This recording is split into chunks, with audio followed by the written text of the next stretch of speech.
प्रणाम छात्रों, मैं आपका हिंदी अध्यापक एस गौंडी। तो पिछले पीरियड में हम स्वामी विवेकानंद पाठ के बारे में यानी कि युवाओं से पाठ के बारे में अध्ययन कर रहे थे। उसके लेखक स्वयं स्वामी विवेकानंद जी है। युवाओं से पाठ में युवकों को संदेश दिया गया है कि देश को दृढ़ बनाकर आगे लेकर जाना। तो पिछले पीरियड में हम यहाँ पर लक्ष्य के बारे में पढ़ा था, यानी कि एक लक्ष्य होना चाहिए, जो लक्ष्य प्राप्त होने तक रुकना नहीं चाहिए। उठो चलो आगे बढ़ो और लक्ष्य प्राप्ति तक न रुको।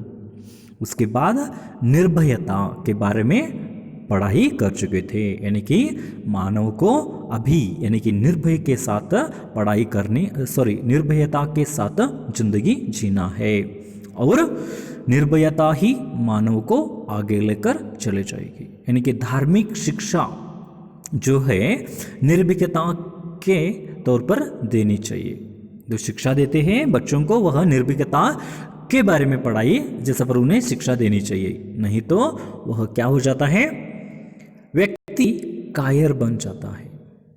डर के मारे कायर अथवा भय बन जाता है और वह मृत्यु के ओर लेकर चले जाते हैं। तो इसके क्या हो जाता है, देश की अवनति हो जाती है। इसलिए निर्भीकता के साथ हमें आगे बढ़ना है। निर्भीकता की शिक्षा नवयुवकों को देनी चाहिए। और इसके बाद स्वामी विवेकानंद फिर से कहे थे, पहले शक्तिशाली बनना चाहिए। हमें पहले शक्तिशाली बनकर भगवत गीता का अध्ययन करना चाहिए। तो शक्तिशाली होंगे तो भगवत गीता का अध्ययन करेंगे। भगवत गीता में जो विचार है वह समझकर देश को आगे बढ़ा सकेंगे। इसलिए हमें पहले भगवत गीता का वर्णन पढ़ाई करने से पहले शक्तिशाली बनना है, फुटबॉल खेल खेलना है, ऐसे यहाँ पर स्वामी विवेकानंद कहते हैं। तो आज के पीरियड में आगे का भाग हम देखेंगे।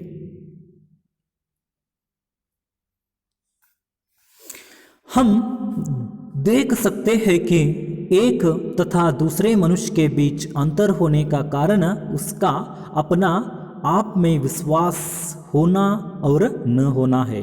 यानी कि हम अगर इस दुनिया में, इस संसार में देख सकते हैं कि यहाँ पर एक दूसरे मनुष्य के बीच में अंतर होना, फर्क होना अथवा दूरी पैदा होना, इसका कारण क्या है, यहाँ पर अपने आप में विश्वास होना और न होना। यानी कि कुछ लोग यहाँ पर क्या कर लेते हैं, खुद पर भरोसा रखते हैं और कुछ लोग खुद पर भरोसा नहीं करते हैं। तो यही जो कारण है कि मनुष्य में दूरियां हो सकती है, अंतर हो सकते हैं। तो अपने आप में विश्वास होने से सब कुछ हो सकता है। यानी कि आप खुद पर अगर भरोसा करते हो, खुद पर विश्वास रखते हो, तो क्या हो सकता है, सब कुछ हासिल कर सकते हैं, सब कुछ जीत सकते हैं, सब कुछ देश के लिए कर सकते हैं। लेकिन आपको क्या होना चाहिए, खुद पर भरोसा होना चाहिए। लेकिन आज के जमाने के लोग क्या करते हैं, खुद पर से विश्वास नहीं करते, दूसरों पर ज्यादा विश्वास करते हैं। तो स्वामी विवेकानंद कहते हैं, तुम दूसरों पर विश्वास मत करो, खुद पर भरोसा करो, खुद पर विश्वास रखो, ऐसे कहते हैं। तो मैंने अपने जीवन में इसका अनुभव किया है। स्वामी विवेकानंद इसका अनुभव किया है, वह अनुभव यहाँ पर बता रहे, अब भी कर रहा हूँ और जैसे जैसे मैं बड़ा होता जा रहा हूँ मेरा विश्वास और भी दृढ़ होता जा रहा है। यानी कि स्वामी विवेकानंद ऐसे ही बड़े होते जा रहे वैसे ही उनका विश्वास जो है बढ़ता ही चला जाता है। यानी कि एक व्यक्ति दूसरे व्यक्ति के बीच अंतर होता है, अपने आप में विश्वास होता है, बहुत कुछ पा सकते हैं। यानी कि जब अपने आप पर, खुद पर विश्वास होता है तब हम क्या कर सकते हैं, बहुत कुछ पा सकते हैं, बहुत कुछ हासिल कर सकते हैं। इसलिए खुद पर विश्वास रखिए, आप जैसे ही बड़े होते चले जाते हैं वैसे ही आपका विश्वास होना चाहिए। अगर आत्मविश्वास की कमी होती है तो आप कोई भी नहीं कर सकते, कोई भी काम नहीं कर सकते। आपको आत्मविश्वास होना चाहिए, मैं यह काम कर सकता हूं, मैं इस साल 90% अंक ले सकता हूं या 100% अंक ले सकता हूं, यह खुद पर भरोसा होना चाहिए। तो आप उस भरोसे के साथ प्रयत्न कोशिश करते हैं तो आप जीवन में सफल हो जाएंगे। तो हमें खुद पर विश्वास रखने की बात इस परिच्छेद में स्वामी विवेकानंद कहते हैं। जब स्वामी विवेकानंद कहते हैं कि बड़ा होता चला गया, तब जैसे ही क्या हो जाता है, उनमें अनुभव बढ़ता ही चला जाता है और अनुभव होते होते अपने आप पर दृढ़ विश्वास हो जाता है। तो अगले परिच्छेद में स्वामी विवेकानंद जी क्या कहते हैं, देखिए यहां पर वे कह रहे हैं कि एक व्यक्ति तो आगे जाकर कहते हैं प्रत्येक आत्मा ही अव्यक्त ब्रह्म है, ऐसे कहते हैं। प्रत्येक आत्मा ही क्या है, अव्यक्त ब्रह्म। ब्रह्म यानी कि ईश्वर, भगवान। अव्यक्त इस शब्द का अर्थ है अदृश्य, यानी कि प्रत्येक आत्मा ही क्या है, दृश्य अदृश्य है, ऐसे वह कह रहे हैं। तो वह कहते हैं बाह्य एवं अंत अतः प्रकृति, यानी कि बाह्य एवं अंत प्रकृति। अंत प्रकृति यानी कि हृदय मन, जो अंतर होता है, जो अंदर की ओर होता है, वह हृदय और मन। तो उसके बारे में कहते हैं। तो वह कह रहे हैं कि बाह्य एवं अंत प्रकृति दोनों का नियतन कर इस अंतर्निहित ब्रह्म स्वरूप को अभिव्यक्त करना चाहिए। तो और एक शब्द है यहां पर कठिन, कौन सा शब्द, यहां पर अंतर्निहित। इसका अर्थ हो सकता है कि हमारे अंदर छिपा हुआ, और एक है अभिव्यक्त। अभिव्यक्त यानी कि प्रकट। तो हमें यहाँ पर क्या करना चाहिए, यानी कि अपने अंदर हृदय में भगवान है। हर एक व्यक्ति के अंदर भगवान वास करता है, निवास करता रहता है। तो उसे उस भगवान को पहचानना है, उसे भगवान को बाहर निकालना है, ऐसे वह कहते हैं। और कहते हैं कि फिर से ब्रह्म स्वरूप को अभिव्यक्त करना ही जीवन का ध्येय है। यानी कि हर एक इंसान के अंदर, हर एक मनुष्य के अंदर क्या है, शक्ति है, अपार शक्ति है। तो उस अपार शक्ति को हमें पहचानना है और पहचान कर क्या करना चाहिए, उसे बाहर निकलना चाहिए। यही जीवन का ध्येय लक्ष्य है, ऐसे कहते हैं। और फिर से कहते हैं स्वामी विवेकानंद, कर्म, भक्ति, योग या ज्ञान के द्वारा, इनमें से किसी एक के द्वारा या एक से अधिक के द्वारा या सबके सम्मिलित के द्वारा यह देह प्राप्त कर ले और मुक्त हो जाए।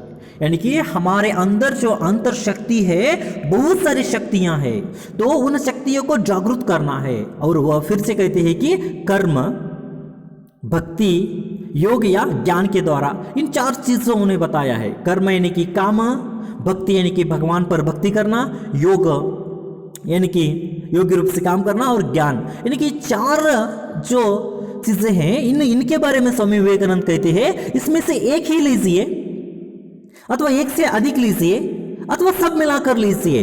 कर्म, भक्ति, योग, ज्ञान, इन 4 विषयों को लेकर आप क्या कर सकते हैं, अपने जीवन में मुक्ति प्राप्त कर सकते हैं, अथवा अपना जीवन के ध्येय प्राप्त कर सकते हैं और जीवन में मुक्त हो सकते हैं, ऐसे स्वामी विवेकानंद कहते हैं। तो फिर से आगे कहते हैं कि यही धर्म का सर्वस्व है, यही धर्म का सर्वस्व है, ऐसे कहते हैं। सधर्म का सब कुछ है, ऐसे कहते हैं। क्या करना, यहाँ पर मुक्ति पाना, ध्येय को प्राप्त करना। तो देखिए फिर से आगे कहते हैं, मत मतांतर, विधि या अनुष्ठान, ग्रंथ, मंदिर, ये सब गौण है। गौण यानी कि लुप्त। यदि ईश्वर है तो हमें उसे देखना चाहिए, यदि आत्मा है तो हमें उसकी प्रत्यक्ष अनुभूति कर लेनी चाहिए। अन्यथा उन पर विश्वास न करना ही अच्छा कि ढोंगी बनने की अपेक्षा स्पष्ट रूप से नास्तिक बनना चाहिए। तो स्वामी विवेकानंद यहाँ पर कह रहे हैं कि वह यहाँ पर अपने अंदर बाह्य अपने अंदर हृदय में भगवान का निवास है, तो उसे कर्म भक्ति योग द्वारा हम देख सकते हैं या उसे पहचान सकते हैं।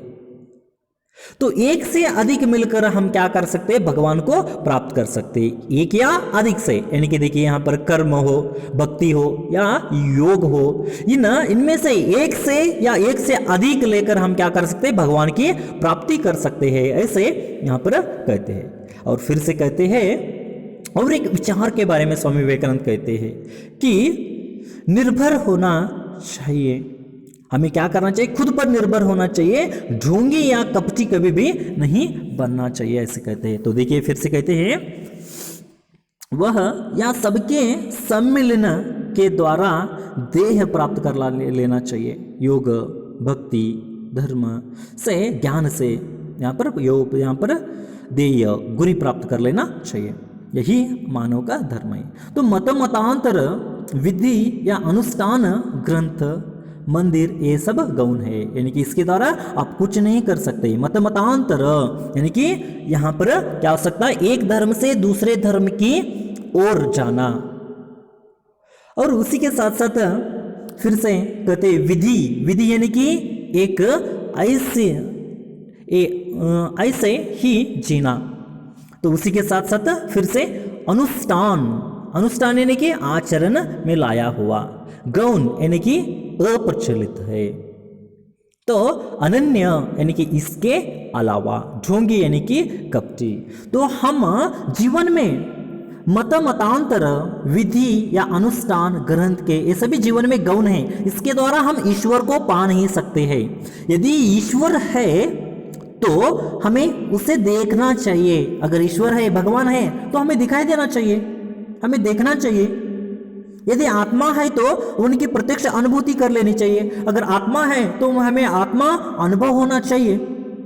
अनन्य उस पर विश्वास न करना ही अच्छा है, यानी कि हम कहते हैं भगवान है, आत्मा है, लेकिन भगवान हो तो हमें दिखाई देना चाहिए और आत्मा हो तो उसका अनुभव होना चाहिए। अगर ये सब नहीं होते तो तुम क्या करो, इस पर विश्वास रखना ही छोड़ दो, ऐसे स्वामी विवेकानंद कहते हैं।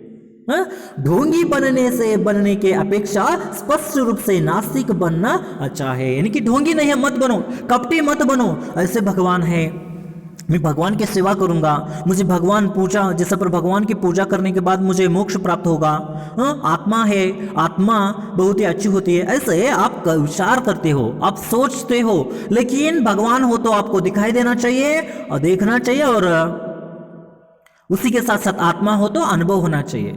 लेकिन आप दिखाई भी नहीं देता है और अनुभव भी नहीं होता है, तो इस पर विश्वास करना ही छोड़ दो। कुछ लोग ढोंगे हैं, भगवान के नाम पर जैसा पर कुछ क्या क्या करते रहते हैं, लेकिन ऐसी पाखंडी, ऐसी ढोंगी भक्त मत करो। आपको इसके बदले में क्या करना, जैसा पर नास्तिक बनकर रहना ही अच्छी बात है, ऐसे कहते हैं। तो कुल मिलाकर इस परिच्छेद में स्वामी विवेकानंद कह रहे हैं कि यहाँ पर हर एक व्यक्ति में एक शक्ति होती है, उसे हमें पहचानना चाहिए और भगवान को प्राप्त करना चाहिए। तो भगवान को प्राप्त करने में कर्म के द्वारा कर सकते हैं, भगवान को भक्ति के द्वारा कर सकते हैं, योग के द्वारा या ज्ञान के द्वारा, इसमें से एक के द्वारा हम भगवान को प्राप्त कर सकते हैं। नहीं तो सबको एक से ज्यादा अथवा सबको सम्मिलित मिलाकर हम क्या कर सकते हैं, भगवान को प्राप्त कर सकते हैं, ऐसे स्वामी विवेकानंद कहते हैं। तो जीवन में मतांतर, एक दूसरी जाति जैसा पर जाति में भेदभाव करना, एक दूसरे की जाति के बारे में सोचना, विधि या अनुष्ठान ग्रंथ, ये सभी गौण है, इसके बारे में सोचकर हम जीवन में कुछ भी नहीं हासिल कर सकते। और फिर से ईश्वर के बारे में कहते हैं, अगर ईश्वर है तो आपको दिखाई देता है। फिर आत्मा के बारे में कहते हैं, आत्मा है तो उसका अनुभव हो सकता है आपको, लेकिन ये दोनों नहीं है तो आप नास्तिक बन जाइए। अगर आप भगवान पर भरोसा या अनुभव, आपको यहाँ पर आत्मा की अनुभूति नहीं हो जाती है, तो आप क्या कीजिए, नास्तिक बन जाइए, यही अच्छा है। नहीं तो इसके अलावा आप कभी भी ढोंगी मत बनिए। ऐसे यहाँ पर कहा है ढोंगी, यानी कि इस शब्द का अर्थ है कपटी। तो आगे देखिए, एक विचार ले ले, एक विचार के बारे में कहते हैं स्वामी विवेकानंद। एक विचार यानी कि एक लक्ष्य, वंदे गुरी, यानी कि हमारे जीवन में एक ही लक्ष्य होना चाहिए। तो उसके बारे में क्या कहते हैं, देखिए स्वामी विवेकानंद जी, उसी एक विचार के अनुसार अपने जीवन को बनाओ, उसी एक को सोचो, उसी का स्वप्न देखो और उसी पर अवलंबित रहो।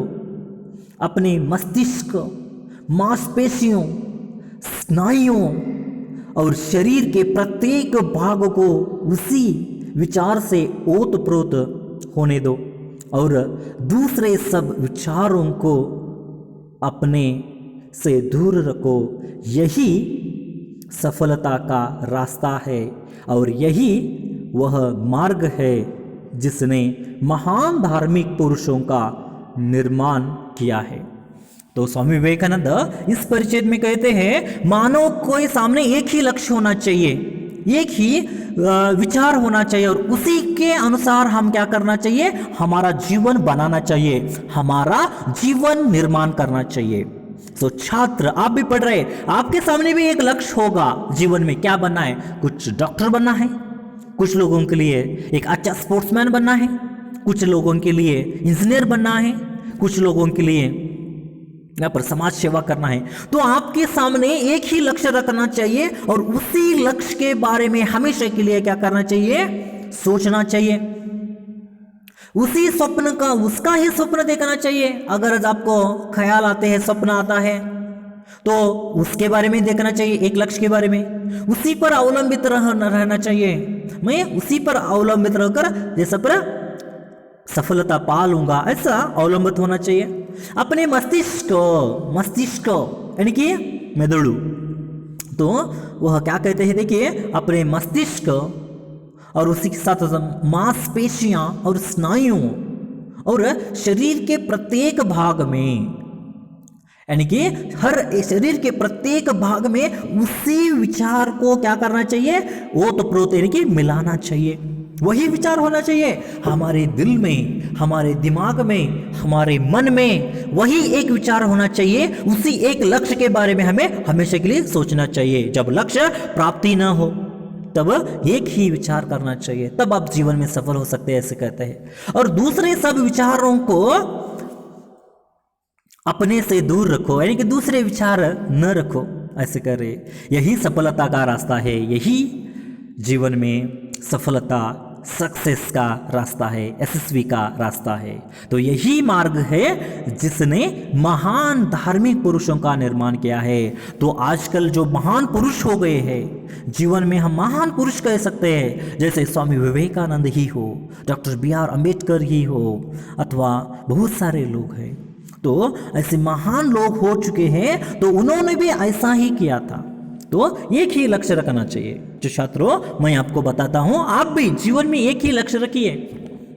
एक ही लक्ष्य रखिए। उसके प्राप्ति के लिए आप हमेशा के लिए क्या कीजिए, मेहनत कीजिए, हमेशा के लिए मेहनत कीजिए, कोशिश कीजिए, वह लक्ष्य प्राप्ति तक मत रुकिए। आप अगर डॉक्टर बनना है तो डॉक्टर बनने के लिए, अथवा IAS ऑफिसर बनना है, आपको KS ऑफिसर बनना है, DC बनना है, तो आप उसकी तैयारी अब से शुरू कीजिए और हमेशा के लिए उसके बारे में सोचना।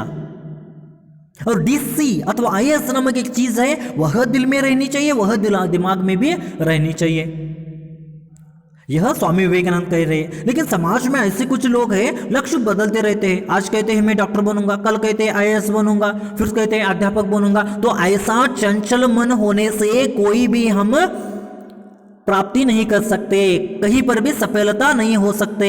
दो बिगा कुत्ता न घर का न घाट का, बीच में ही रह जाता है, यानी कि उन्हें सफलता नहीं मिलती है। इसलिए आपको अगर सफल होना है तो एक ही लक्ष्य यहाँ पर रखिए और उसी लक्ष्य के बारे में, उसी यहाँ पर लक्ष्य के बारे में आगे बढ़ते चले जाइए, कोशिश करते रहिए। ಮಾನವನಿಗೆ ಕೇವಲ ವಿದ್ಯಾರ್ಥಿಗಳಿಗೆ ನಿಮಗೆ ಒಂದೇ ಗುರಿ ಬೇಕು, ಯಾವುದೇ ರೀತಿಯಾದ ಮನಸ್ಸನ್ನು ಚಂಚಲತೆ ಮಾಡಲಾರದೆ ಒಂದೇ ಗುರಿಯ ಬಗ್ಗೆ ಹೋರಾಡಬೇಕು. ಕೆಲವೊಬ್ಬರಿಗೆ IAS ಆಗೋದಿದೆ, ಕೆಲವೊಬ್ಬರಿಗೆ ಡಾಕ್ಟರ್ ಆಗುವುದಿದೆ, ಕೆಲವೊಬ್ಬರಿಗೆ ಇಂಜಿನಿಯರ್ ಆಗುವುದಿದೆ. ಈ ಒಂದು IAS ಅಂತ ನಿಮ್ಮ ಮೈಂಡ್ ಸೆಟ್ ಆಗಿದ್ದರೆ ಅದರ ಬಗ್ಗೆನೇ ವಿಚಾರ ಮಾಡಬೇಕು. ನಿಮ್ಮ ಹೃದಯದಲ್ಲೇ ಅದರ ಬಗ್ಗೆ ವಿಚಾರ ಇರಬೇಕು. ನೀವು ಕನಸದಲ್ಲೂ ಆ ಥರದಲ್ಲಿ, ಮನಸ್ಸದಲ್ಲೂ ಆ ಥರದಲ್ಲಿ ಅದನ್ನೇ ವಿಚಾರ. ರಾತ್ರಿ ಹಗಲು 24 ಗಂಟೆ ಅದರ ಬಗ್ಗೆನೇ ವಿಚಾರ ಮಾಡ್ತಿರ್ಬೇಕು. ಬೇರೆ ವಿಷಯದ ಬಗ್ಗೆ ವಿಚಾರ ಮಾಡುವುದಿಲ್ಲ. ಆವಾಗ ನೀವು ಜೀವನದಲ್ಲಿ ಯಶಸ್ವಿ ಆಗ್ತೀರಿ. ಚಂಚಲ ಸ್ವಭಾವ ಬೇಡ. ಈ ಒಂದು ವಯಸ್ಸಿನಲ್ಲಿ ಚಂಚಲ ಸ್ವಭಾವ ಇರುತ್ತದೆ. ಯಾವ ರೀತಿ ಅಂತಂದರೆ, ಇವತ್ತು ಡಾಕ್ಟರ್ ಆಗ್ತೀನಿ ಅಂತೀರಾ, ಅದೇ ಗುರಿ ಚೇಂಜ್ ಆಗುತ್ತದೆ. ನಾಳೆ ಇಂಜಿನಿಯರ್ ಅಂತೀರಿ, ಮತ್ತು ನಾಡ್ದು ಮತ್ತೊಂದು ಗುರಿ ಶಿಕ್ಷಕನಾಗ್ತೀರಿ ಅಂತೀರಾ. ಈ ರೀತಿ ಚಂಚಲತೆ ಸ್ವಭಾವ ಬೇಡ. ಇದರಿಂದ ಏನೂ ಕೂಡ ಗಳಿಸಲಿಕ್ಕೆ ಅಸಾಧ್ಯವಿಲ್ಲ. ಅದಕ್ಕಾಗಿ ಒಂದೇ ಗುರಿ ಇರಲಿ, ಅದೇ ಗುರಿಗೋಸ್ಕರ प्रयत्निसी। एक ही लक्ष्य उसी प्राप्ति के लिए हमेशा के लिए यहाँ पर प्रयत्न करो तो उसमें सफल हो जाओगे। ऐसे इस परिचय में स्वामी विवेकानंद जी कहते हैं। तो फिर से वह आगे क्या कहते हैं, देखिए, सफलता हो सकते हैं और समाज में जो महान लोग बन चुके हैं, बहुत ही समाज में श्रेष्ठ लोग बन चुके हैं, उन्होंने यही मार्ग अपनाया था, एक के बारे में सोचा था, एक लक्ष्य के बारे में सोचा था। तो यहाँ इस बात में स्वामी विवेकानंद और एक बात कहते हैं इस परिच्छेद के द्वारा, क्या कहते हैं कि हमें क्या करना चाहिए, इस समाज इस देश को बदलाव लाने के बारे में सोचना चाहिए। तो उसके बारे में हमेशा सोचना चाहिए। देश में जो दीन है, गरीब है, उनके बारे में सोचना चाहिए, उनके बारे में सोचकर इस देश को बदलाना चाहिए, ऐसे स्वामी विवेकानंद कहते हैं। तो दोस्तों आज के पीरियड में हम यहाँ पर रुकते हैं। तो अगले पीरियड में, तो आखिर पीरियड होगा वह, उसमें से थोड़ा सा बचा हुआ भाग अगले पीरियड में देखेंगे। तब तक थैंक यू, धन्यवाद, नमस्ते।